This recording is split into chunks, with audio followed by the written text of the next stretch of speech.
Короче, я увидела в ТикТоке видео, как надувать пузыри ртом. Я хочу попробовать. Я проще взяла зеркало.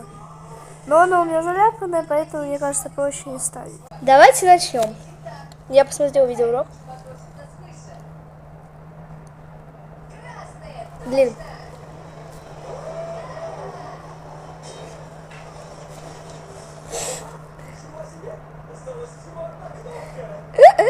Там что-то было, или мне показалось?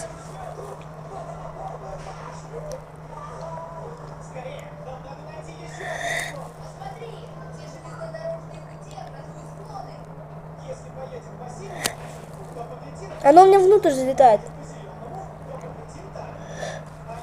Итог, у меня не получилось.